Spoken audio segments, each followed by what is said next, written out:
Morning friends, welcome to Edugram Academy. मैं हूं आनंद और आज हम लोग जानेंगे विषाणु यानी वायरस के बारे में। तो आइए जानते हैं विषाणु होता क्या है। विषाणु एक बहुत ही छोटा पारासाइट है, परजीवी है, जो केवल सजीव कोशिकाओं में ही गुणन करता है यानी वृद्धि करता है। और इसका अध्ययन जीव विज्ञान के जिस शाखा के अंतर्गत किया जाता है उसको विषाणु विज्ञान या वायरोलॉजी कहा जाता है। विषाणु की खोज सर्वप्रथम रूसी वैज्ञानिक इवानोव्स्की ने 1892 में तंबाकू के मोज़ेक रोग के अध्ययन के दौरान की थी। तंबाकू के पौधे पे जो वायरस के कारण रोग होता है उससे इसका पता चला था।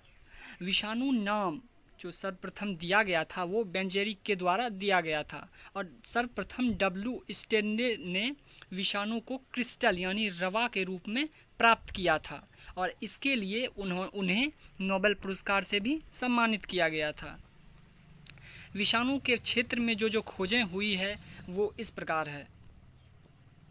विषाणु विज्ञान में जो विभिन्न खोजें हुई है उनमें सर्वप्रथम नाम आता है एडवर्ड जेनर का, जिन्होंने 1796 ईस्वी में चेचक के टीके की खोज की थी। चेचक एक बीमारी है जो वायरस के कारण होती है, उसका टीका बनाया था सर्वप्रथम एडवर्ड जेनर ने।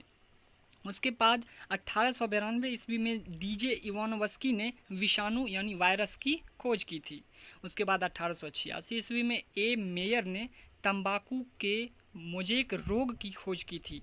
उसके बाद 1880 में सर लुईस पास्चर ने रेबीज के टीके की खोज की थी। रेबीज भी एक बीमारी है जो कुत्ते के काटने से फैलती है।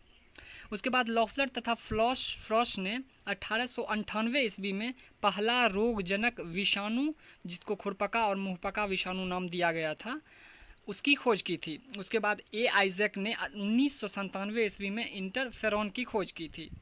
हर्शे तथा चेज ने 1952 में विषाणु का संक्रमण भाग न्यूक्लिक अम्ल है ये बताया था कि कोई भी विषाणु अगर किसी को इन्फेक्टेड करता है तो वो उसके न्यूक्लिक एसिड के वजह से ही करता है। उसके बाद डब्ल्यू.एम. स्टेनले ने 1935 ईस्वी में विषाणु का क्रिस्टलीकरण किया था, विषाणु को क्रिस्टल के फॉर्म में इस्टेब्लिश किया था। उसके बाद ए लॉफ तथा ई वॉलमैन ने 1953 ईस्वी में विषाणु के टेम्परेट या प्रोफेज की खोज की थी कि ये किस अवस्था में रहता है, कैसे, ये इसकी खोज की थी ए लॉफ तथा ई वॉलमैन ने। जे सॉल्क ने 1957 ईस्वी में पोलियो की टीके की खोज की थी। आप सभी जानते हैं पोलियो भी एक बीमारी है जो वायरस के कारण ही होती है। उसके बाद सेफरमैन तथा मैरिस ने 1963 ईस्वी में नील हरित शैवाल भोजी यानी ब्लू ग्रीन बैक्टीरियोफाज की खोज की थी। आर फ्रैंकलिन एक क्लर्क तथा केसी होम्स ने 1955 से 1957 के दौरान टीएमवी टोबैको मोज़ेक वायरस की स्ट्रक्चर की खोज की थी। उसके बाद आर एल सिनशिमर ने 1959 में एकल कुंडलित डीएनए युक्त कैलीफेज 5x174 की खोज की थी। उसके बाद एस ब्रेनर तथा उसके साथियों ने मिलकर 1959 में ही जीवाणु भोजी बैक्टीरिया T2 की सूक्ष्म रचना का अध्ययन किया और उसके बारे में बताया। उसके बाद लू मोंटेग्नियर और आर गैलो तथा उनके साथियों ने मिलकर 1984 ईस्वी में एड्स के विषाणु की खोज की थी यानी HIV की खोज की थी। उसके बाद डिबेको ने 1975 ईस्वी में कैंसर के जनक विषाणु की खोज की थी। कैंसर कैसे फैलता है, किससे फैलता है, इसके बारे में उन्होंने बताया। उसके बाद चलिए हम जानते हैं विषाणु के मुख्य लक्षण क्या क्या हैं। विषाणु एक अकोशिकीय अति सूक्ष्म कण होता है जिसको केवल इलेक्ट्रॉन सूक्ष्मदर्शी से ही देखा जा सकता है। इसको हम सिंपल माइक्रोस्कोप से भी नहीं देख सकते हैं क्योंकि ये जो हैं बैक्टीरिया से भी छोटे होते हैं। विषाणु का जो कंपोनेंट होता है वो दो होता है, एक होता है प्रोटीन और दूसरा होता है न्यूक्लिक एसिड। ये बाहर से प्रोटीन से घिरा होता है और इसके अंदर न्यूक्लिक एसिड पाया जाता है और इसका न्यूक्लिक एसिड में या तो डीएनए होता है या आरएनए होता है। उसके बाद विषाणु जो होते हैं वो केवल सजीव कोशिकाओं में ही अपनी संख्या को बढ़ा सकते हैं। सजीव कोशिका के अंदर रहकर ही, अगर इसको सजीव कोशिका से बाहर कर दिया जाए तो ये ना तो ही रिप्लिकेट कर पाएंगे ना ही अपनी पॉपुलेशन को इंक्रीज़ कर पाएंगे। उसके बाद विषाणु न्यूक्लियोप्रोटीन से बने क्रिस्टल होते हैं, इसको क्रिस्टलीकरण किया जा सकता है। विषाणु का आनुवंशिक पदार्थ या तो डीएनए होता है या आरएनए होता है। विषाणु का संवर्धन कृत्रिम माध्यम में नहीं हो सकता है। विषाणु आसानी से एक परपोषी से दूसरे परपोषी पर स्थानांतरित हो सकते हैं। एक होस्ट बॉडी से दूसरे होस्ट बॉडी तक, एक जीव से दूसरे जीव तक पहुंच सकते हैं। और विषाणु को अगर एक निश्चित टेम्परेचर तक हीट किया जाए या उसको निश्चित टेम्परेचर में रखा जाए तो वो निष्क्रिय हो जाते हैं, और इसको कहा जाता है TDP यानी थर्मल डेथ पावर, वैसा टेम्परेचर जिस पे ये निष्क्रिय हो जाते हैं। विषाणु पर्यावरण के प्रति संवेदनशील होते हैं, जैसे इस पे हीट का, लाइट का, ये सब का इफेक्ट पड़ता है, लेकिन ये जो इस पे अम्ल, क्षार और लवण का प्रभाव लगभग नहीं के बराबर होता है। अगर किसी विषाणु को यूवी रे जैसे अल्फा किरण या पारे के लैंप की रोशनी में कुछ निश्चित समय तक रखा जाए तो ये निष्क्रिय हो जाते हैं। अब हम जानते हैं विषाणु के पारगमन के बारे में। विषाणु एक जगह से दूसरे जगह, एक व्यक्ति से दूसरे व्यक्ति में कैसे फैलता है। विषाणु वायु द्वारा फैल सकता है, जैसे जुकाम, खसरा, चेचक आदि जो रोग होते हैं उसके विषाणु श्वसन मार्ग से मनुष्य के शरीर में प्रवेश करते हैं। कोई भी खांसता है, छींकता है तो उससे जो वायरस निकलता है उसके मुंह से, वो हमारे श्वसन मार्ग से हमारे शरीर में प्रवेश करता है। उसके बाद ये संक्रमित भोजन से भी हो सकता है या संक्रमित पेयजल पीने से भी, जैसे हेपेटाइटिस या पोलियो का जो वायरस होता है वो इसी माध्यम से संक्रमण करता है। मूत्र जनन मार्ग द्वारा, जैसे एड्स या HIV का जो वायरस होता है वो सेक्सुअल संबंध बनाने से फैलता है। उसके बाद संक्रमित जानवरों के काटने से भी, जैसे रेबीज का वायरस कुत्ते के काटने से फैलता है। उसके बाद हम देखते हैं विषाणुओं का महत्व। विषाणु न सिर्फ हानिकारक होते हैं बल्कि ये हमारे लिए लाभदायक भी हैं। कैसे, देखते हैं। विषाणु टीके के स्रोत होते हैं जिससे संक्रमण को रोका जा सकता है। किसी भी विषाणु के बारे में जान के उसका स्टडी करके उसका वैक्सीन बनाया जाता है जिससे उसी विषाणु के संक्रमण को, फैलाव को रोका जा सकता है। चिकित्सीय अनुसंधान में भी वायरस का यूज होता है। उसके बाद अतिसार या पेचिस जो बीमारी है ये बैक्टीरिया यानी जीवाणु के कारण होता है, तो उस पे ये कुछ विषाणु ग्रो करते हैं, डेवलप करते हैं और उसको नष्ट कर देते हैं। जैसे कि T2 विषाणु, इसको बैक्टीरियोफाज वायरस भी कहते हैं, वो ग्रो करके उसको नष्ट करते हैं और हमें ऐसी बीमारियों से बचाते हैं। अब है एड्स विषाणु। एड्स एक बीमारी है जो वायरस के कारण फैलती है, और जिस वायरस के कारण फैलती है उसे HIV वायरस कहा जाता है।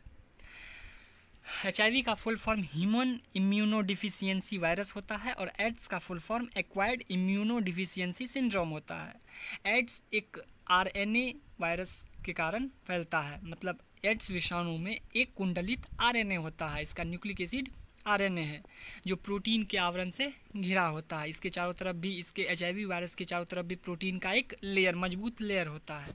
यह एक रिट्रो वायरस होता है। रिट्रो वायरस वैसा वायरस होता है जो कि मानव शरीर के प्रतिरोधकता क्षमता को बहुत ही जल्दी समाप्त कर देता है, जिससे मानव का शरीर बहुत सारे अन्य रोगों से भी ग्रसित हो जाता है। उसके बाद जानते हैं जीवाणु भोजी वायरस यानी बैक्टीरियोफाज वायरस के बारे में।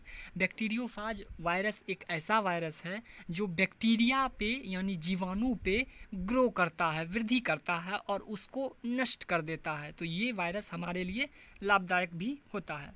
इसकी खोज सर्वप्रथम FW टॉर्ट ने 1915 में की थी और इसको नाम बैक्टीरियोफाज FD हेरल ने दिया था और इसकी विस्तृत संरचना का वर्णन भी किया था। ये विषाणु सदैव जीवाणु पर संक्रमण करते हैं और उसको खा जाते हैं।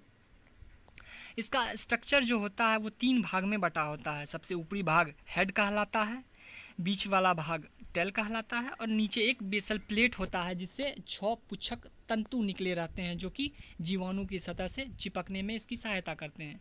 इसका जो टेल रीजन होता है बीच वाला, उसकी लंबाई चौड़ाई जो होती है 1000 गुना 250 एंगस्ट्रम की होती है और इसके हेड में द्विकुंडलित DNA पाया जाता है, यानी इसका न्यूक्लिक एसिड DNA होता है। इसका जो है विभिन्न प्रकार का टाइप भी अब खोजा जा चुका है, जैसे T1, T2, T3, T4, T5, T6, ये सब इसके नाम हैं। और जो जैसे कि उदाहरण के तौर पे ई कोलाई बैक्टीरिया जो होता है, उस पे जो बैक्टीरियोफाज ग्रो करता है उसको कैलीफेज कहा जाता है। तो ये था जीवाणु भोजी विषाणु के बारे में। अब हम लोग जानते हैं वायरॉइड्स क्या होता है। वायरॉइड्स की खोज सर्वप्रथम T.O. डाइनर ने 1971 में की थी। वायरॉइड्स मात्र एक कुंडलित RNA से बना होता है और इसके बाहर जो है प्रोटीन का आवरण भी नहीं पाया जाता है। वायरॉइड सबसे छोटा रोगजनक होता है, मतलब यह वायरस में भी सबसे छोटा ऐसा माइक्रोज्म है जो कि रोग उत्पन्न करता है।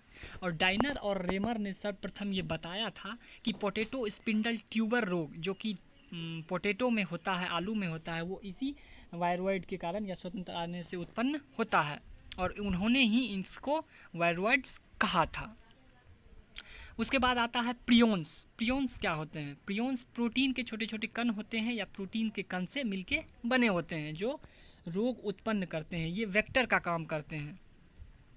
प्रियोन्स का नाम सर्वप्रथम प्रूसीनर ने रखा था, जिसके लिए उसको 1997 में नोबेल पुरस्कार भी दिया गया था। प्रियोन्स से ही भेड़ में स्क्रैपी नाम का रोग होता है और प्रियोन्स जो है हमारे केंद्रीय तंत्रिका तंत्र को बहुत ही कमज़ोर बना देता है, जिससे कुरु रोग भी होता है। कुरु रोग के कारण मानव की जो है तंत्रिका तंत्र बहुत ही कमज़ोर हो जाती है, जिससे वो चलने फिरने तक में असमर्थ हो जाता है। जीवाणु भोजी विषाणु जो होते हैं बैक्टीरियोफाज वायरस, उसका अनुवांशिकी के अध्ययन में भी उपयोग किया जाता है। नील हरित शैवाल भोजी विषाणु जो होते हैं जैसे LPP1, उसको जो है जल प्रस्फुटन के नियंत्रण हेतु प्रयोग में लाया जाता है। जीवाणु भोजी विषाणु जो होते हैं वो गंगा के जल को शुद्ध करते हैं, मतलब गंगा के जल में जो बैक्टीरिया होते हैं उस पर ये ग्रो करके उसको नष्ट कर देते हैं, जिससे जल शुद्ध बना रहता है। विषाणु से प्रतिरोधक यानी एंटीबॉडीज़ भी बनाए जाते हैं। तो ये था ओवरऑल वायरस के बारे में। आज के लिए इतना ही। अगर आपको कुछ पूछना है वायरस से संबंधित तो आप नीचे कमेंट बॉक्स में कमेंट कर सकते हैं।